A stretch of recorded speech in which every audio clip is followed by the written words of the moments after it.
Menurut lo, boleh nggak sih kalau kita beribadah tuh misalnya gini, kita sholat duha nih, terus berharap rezeki kita lancar, itu boleh nggak sih? Ya boleh aja, yang penting berharapnya sama Allah. Tapi sebenarnya ada 3 tahapan keikhlasan dalam beribadah. Tingkat pertama itu ikhlas yang paling rendah. Tingkat ikhlas yang paling rendah, ketika lo melakukan amal soleh dan berharap Allah membalasnya dalam kehidupan di dunia ini. Contoh, lo sholat duha, pengen diluaskan rezeki. Lo sholat tahajud karena pengen diangkat derajatnya oleh Allah. Lo sedekah dengan harapan menjadi tolak bala atau mendapat rezeki yang banyak. Ini semua tingkatan ikhlas yang paling rendah.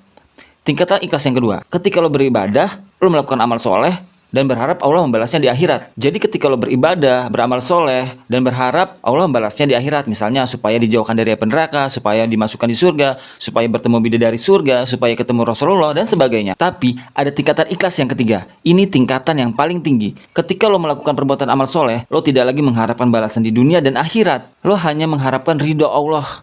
Orang yang udah sampai tingkatan ikhlas ketiga ini, dia dalam melakukan amal solehnya tidak mengharapkan Allah membalasnya di dunia, tidak mengharapkan Allah membalasnya di akhirat. Dia hanya mengharapkan keridhaan Allah pada dirinya. Asal Allah ridho, itu lebih dari cukup baginya. Ada sebuah kisah unik dan kita bisa mengambil hikmah atas kisah ini. Ada kisah seorang wali Allah dari kalangan tasawuf yang bernama Syekh Abdul Aziz Ad-Dabbagh. Syekh Abdul Aziz Ad-Dabbagh merupakan seorang ulama wali Allah dan juga ahli ibadah. Suatu ketika malaikat melihat nama Syekh Abdul Aziz Ad-Dabbagh tertera dalam lembaran kitab Lauhil Mahfudz, ada dalam golongan penghuni neraka. Lantas, malaikat datang menemui Syekh Abdul Aziz Ad-Dabbagh dan memberitahukan bahwa dirinya akan menjadi penghuni neraka. Wahai Abdul Aziz, untuk apa engkau ibadah sampai segitunya? Sedangkan aku melihat namamu di lembaran Lauhil Mahfudz, engkau adalah penghuni neraka. Mau ibadah gimana pun, engkau tetap akan masuk neraka, kata malaikat tersebut.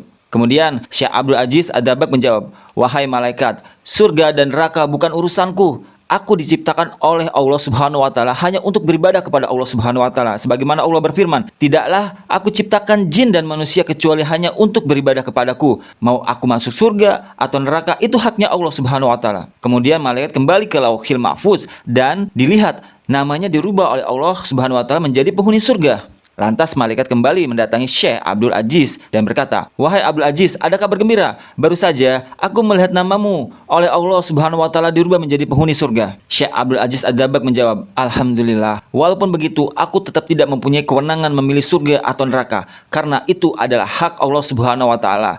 Aku beribadah hanya untuk menggapai keridoannya. Jika Allah menghendakiku di neraka, maka itulah tujuanku. Jika aku menjadi penghuni surga, itu adalah ridhonya Allah. Karena takjub dengan keikhlasan Syekh Abdul Aziz Ad-Dabbagh dalam beribadah, malaikat memuji beliau. Ikhlasmu inilah yang membuat Allah ridho dan merubah namamu menjadi penghuni surga. Dengan penasaran, Syekh Abdul Aziz Ad-Dabbagh bertanya pada malaikat, penyebab mengapa dirinya dimasukkan menjadi penghuni neraka.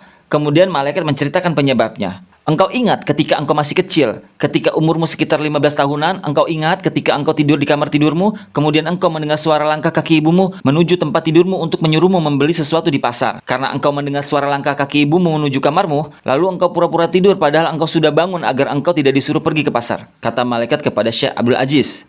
Ketika ibumu membuka pintu kamarmu dan melihatmu masih tidur, ibumu merasa kasihan dan tidak jadi menyuruhmu ke pasar. Sebab engkau bohongi ibumu, Allah Subhanahu wa taala murka dan menjadikan namamu sebagai penghuni neraka. Ucap malaikat mengakhiri perbincangan. Mendengar fakta itu, Syekh Abdul Aziz pun beristighfar, memohon ampunan kepada Allah Subhanahu wa taala. Dari kisah itu, kita bisa mengambil hikmah bahwa keikhlasan yang paling tertinggi adalah hanya ingin dapat ridhonya Allah. Semoga kita semua bisa mencapai level itu.